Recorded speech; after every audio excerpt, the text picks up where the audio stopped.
முஃபினுக்கு to ready பண்ண போகிறோம். இதில் 1.5 கப் மைதா மாவு இருக்குது. இதில் வந்து 1/2 கப் வந்து லூக் வார்ம் மில்க் இருக்குது, அதாவது லேஸ் சூடு பால் இருக்குது. ஸோ இப்போ ஈஸ்ட்டை வந்து ஃபஸ்ட்டு ஆக்டிவேட் பண்ணிடலாம். ஒரு 2 டீஸ்பூன் சுகர் ஆட் பண்ணிக்கோங்க. லேஸ் சூடு பாலில் தான் ஆக்டிவேட் பண்ணணும். 1 டீஸ்பூன் ஈஸ்ட் போட்டுக்கோங்க. இதை ஒரு ஓரத்தில் 5 நிமிஷம் வச்சிடலாம். ஈஸ்ட் ஆக்டிவேட் ஆகிற டைமில் நம்ம டோக்கு வந்து மாவு வச்சுருக்கோம்ல, அதில் வந்து தேவையான அளவு உப்பு போட்டுக்கோங்க. உப்பு போட்டு நல்லா மிக்ஸ் பண்ணிக்கோங்க. இங்கே பார்த்தீங்கன்னா நம்ம ஈஸ்ட் வந்து ஃபோம் ஆக ஆரம்பிச்சிருச்சு. இப்போ நம்ம இதை வந்து நம்மளோட மாவில் ஆட் பண்ணிடலாம்.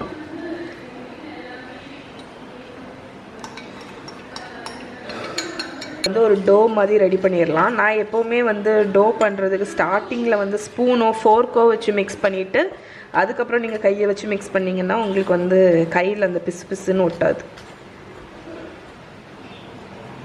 எக்ஸ்ட்ராவாக தண்ணி வேணும்னு நினச்சிங்கன்னா தண்ணி வந்து ஆட் பண்ணிக்கலாம்.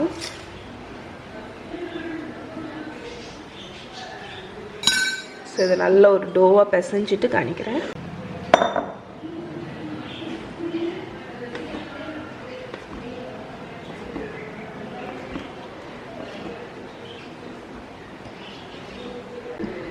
ஸோ டோ வந்து நல்லா சாஃப்டாக ரெடி பண்ணிட்டேன். இப்போ இதை வந்து ஒரு பவுலில் வச்சு மூடி போட்டுட்டு ஒரு 1 மணிக்கூர்லேருந்து 2 மணிக்கூர் டபுள் ஆகிற வரைக்கும் வச்சிடலாம்.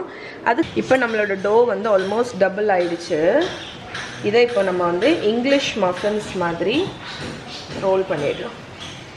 அது ரொம்ப ஈஸி தான். ஃபஸ்ட்டு கொஞ்சோண்டு கோதுமை மாவை ஒரு ஒர்க் சர்ஃபேஸில் நல்லா தடவிக்கோங்க. அதுக்கப்புறம் இதை வந்து நம்ம ஒரு 4 சென்டிமீட்டர் திக்னஸுக்கு வந்து ரோல் பண்ண போகிறோம்.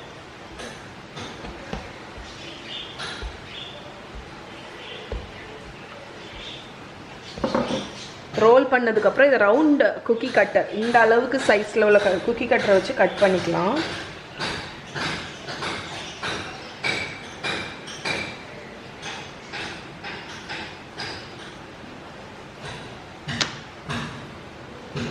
கட் பண்ணிவிட்டு இதை ஒரு ஓரத்தில் வச்சிடலாம். ஏன்னா இது வந்து இன்னும் ரைஸ் ஆகும். அதனால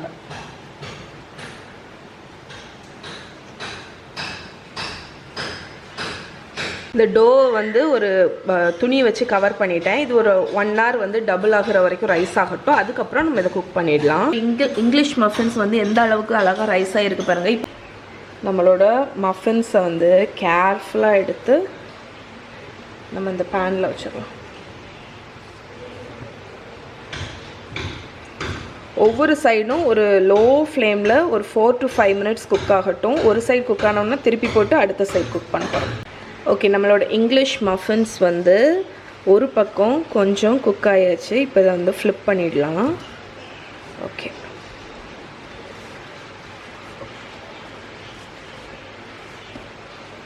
இது பர்ஃபெக்டாக இருக்குது கலர்.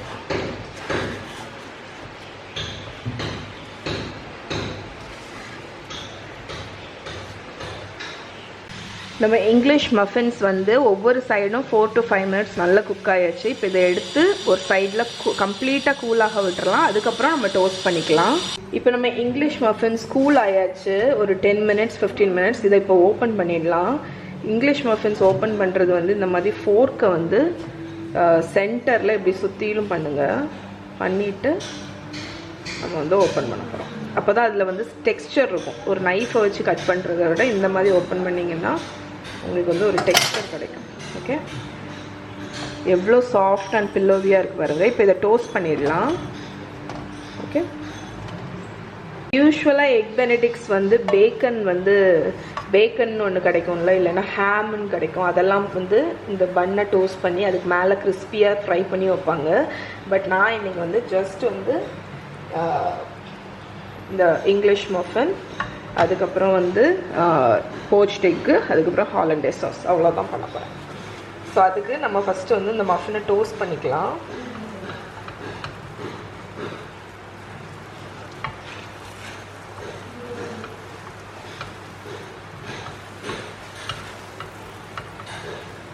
நல்ல கிறிஸ்பி ஆகிற வரைக்கும் 2 சைடும் டோஸ்ட் பண்ணிடலாம்.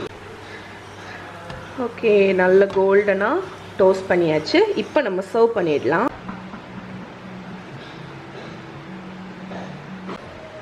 நம்ம இங்கிலீஷ் மஃபின்ஸ்க்கு மேலே நம்மளோட போச்ட் எக் வச்சிடலாம்.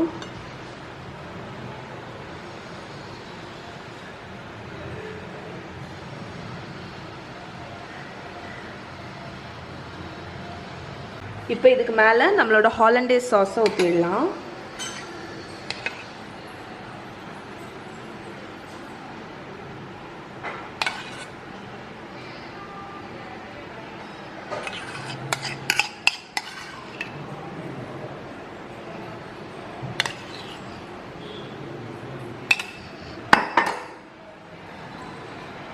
இப்போ ஃபைனலாக கொஞ்சம் பெப்பர்,